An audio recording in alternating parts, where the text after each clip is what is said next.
All right. Good morning, everybody. This is Jeff J. Brown in beautiful Shenzhen, China, with a special interview with Godfree Roberts down in Chiang Mai, Thailand. How are you doing today, Godfree? Very well, thank you, Jeff. Amazingly, Godfree and I were together this last weekend. He came to visit Shenzhen for the first time, and Godfree is wrapping up a book called China 2020, as in the year 2020, or maybe Vision 2020. Everything you know is wrong. China 2020, everything you know is wrong, and I'll be the first customer to buy it. Godfrey, you started seeing China's development back in 1967, something very few Westerners can claim. And since then, you have been in China many times and in many different areas. And this last weekend, you visited my town, my hometown, Shenzhen, a new city of 14 million people created from the ground up, which is an appropriate bookend to your first visit 50 years ago. So my question to you today is, how would you tie it all together about the path China has been taking since liberation in 1949 and continues to do so into the 21st century? Well, I think, first of all, it's been successful. And that's the thing that we tend to overlook because I think our media tends to want to not see success. China has been criticized since the beginning of its ordeal, and only now are folks starting to face up to the fact that whatever policies China has implemented have worked and have brought the vast majority of people along with it. What struck me in Shenzhen was not just Jeff's rugged good looks and You were drunk. oily charm, but what had been when I was in Kowloon many years ago, someone pointed to through binoculars on a very clear day to a vast mangrove swamp, which I didn't know at the time was going to become Shenzhen, which was where Jeff now lives and works, and I was astonished by since my last visit to China last year, the astonishing jump in prosperity. It's clear that the economic growth has gained tremendous momentum. I think Jeff may have told everybody this before, but we read headlines that say that China's economy has slowed down, but that's incorrect. That's just not true. It has actually speeded up. So the Chinese people are sharing more of the goodies today than they did 10 years ago, when the growth rate, the acceleration rate, was about 12%. Today at 6.7%, they're producing more than twice as much and sharing more than they shared 10 years ago. Because their GNP is twice as big, and the population has grown, et cetera. Yeah, so prosperity is now starting to really stand out as a feature of China. The people, we wandered around for days amongst all kinds of people in all kinds of areas, from very early, pre-dawn to late at night, and I was just astonished at the general prosperity, people's willingness to spend money. And their sort of general relaxation, their happiness, the fact that they had time for almost everything. By the way, something that struck me, Jeff, was their politeness wherever we went. I think I only saw two old men hawking and spitting on the sidewalk, and everywhere else, people were kind and thoughtful. And even on the plane home, I was under the weather with a heavy cold, and the Chinese lady in the seat next to me took care of me the whole time. By the way, just for our fans out there, when Godfrey said that he was looking through a pair of binoculars from Kowloon across to a mangrove coastal swamp, Kowloon is in Hong Kong, so that goes back a long ways.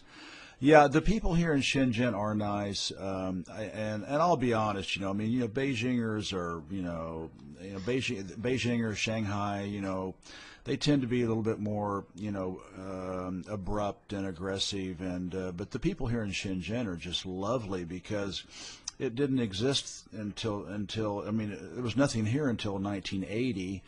And now it's 14 million people, and almost nobody is from Shenzhen. Everybody is from someplace else, and so everybody's, it's kind of a melting pot, a national melting pot, and so everybody's really, really nice here, and very laid. I kind of call it the San Jose of China. I think that's a good analogy. Yeah, I would agree. It's I just warmly recommend a visit there. It's a charming place.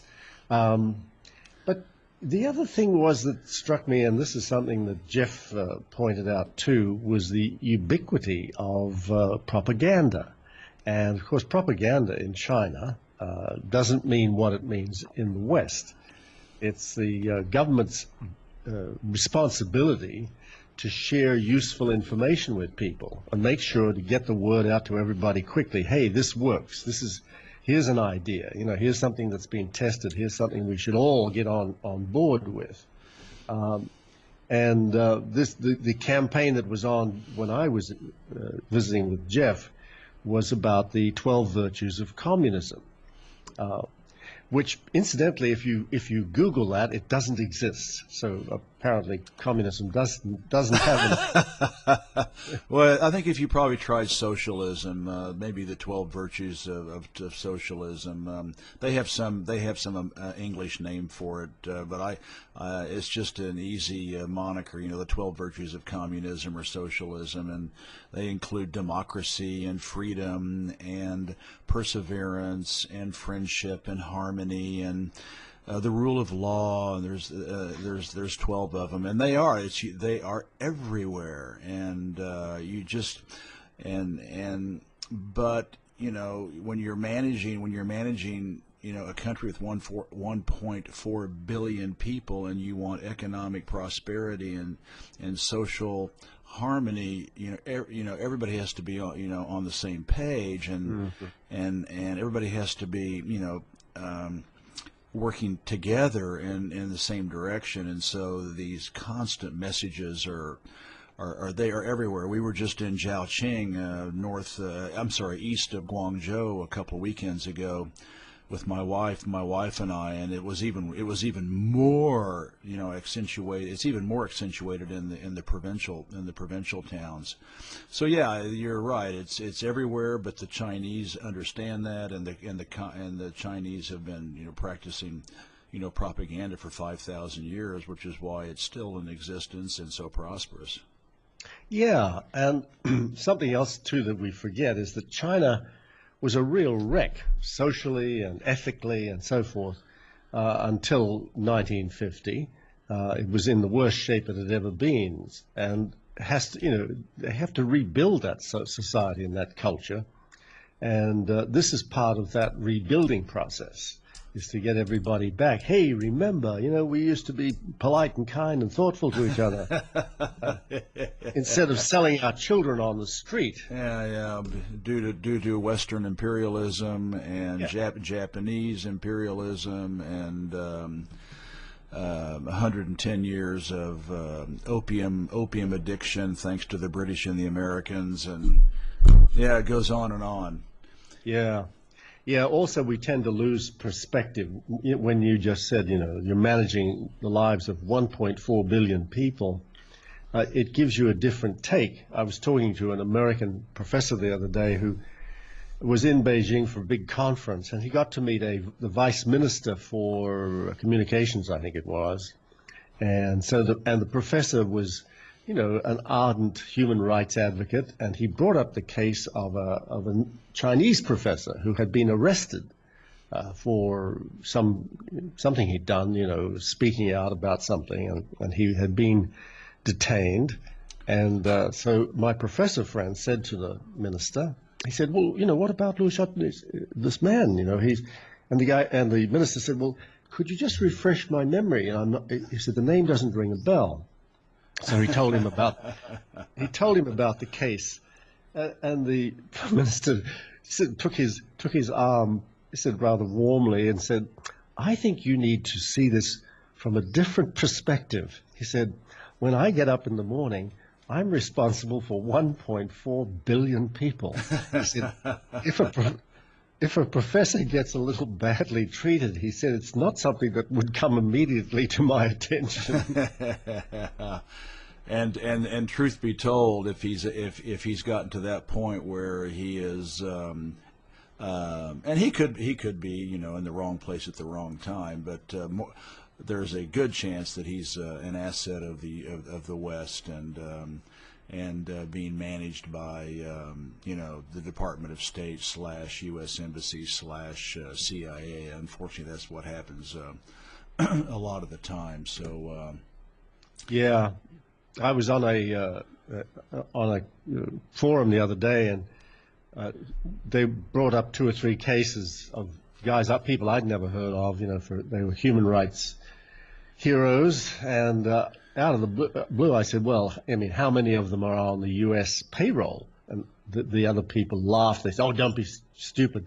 And I just Googled their names, and sure enough, there they were in Washington, you know, getting awards. Yeah. And meeting with John Kerry and you know, Department of State types, and Nikki Haley from the United Nations, etc. So yeah. Anyway, any other thoughts about your visit to Shenzhen? Just one is children, because that's both Jeff and I are teachers, and that's our background. And I stayed at the school where Jeff teaches, which, by the way, is like a cathedral to education. It's just gorgeous, and anyone would want their kid to go there. And I was struck by the children and the interaction with their parents and the comings and goings. I was specifically watching the front gate, how the kids got dropped off, how they got picked up, their parents' behavior towards them, the gate guards, the security guards, who, by the way, are a major feature of every Chinese school. Yeah, and the parents outside the front gate. Oh, yes. And the kids, you know, are just wonderful. They're full of life, just completely brimming with energy, and delightful little devils. And you know, it's just one way of taking the pulse of a country, as you do.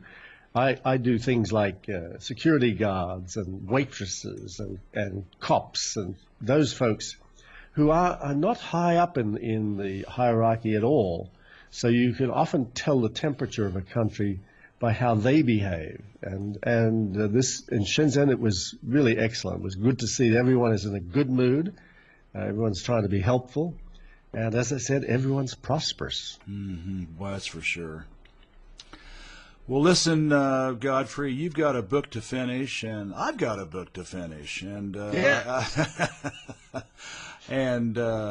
and I've got to get this thing ready and get it on to China Rising Radio Sinoland. So let's get back to work. And anyway, I just wanted to get you on and get just some snapshots of your impressions of Shenzhen, and how, you know, the long view from 1967, your very first visit. And thanks for coming on, and you're always welcome back, and loved having you, and looking forward to staying in touch and helping each other finish our books.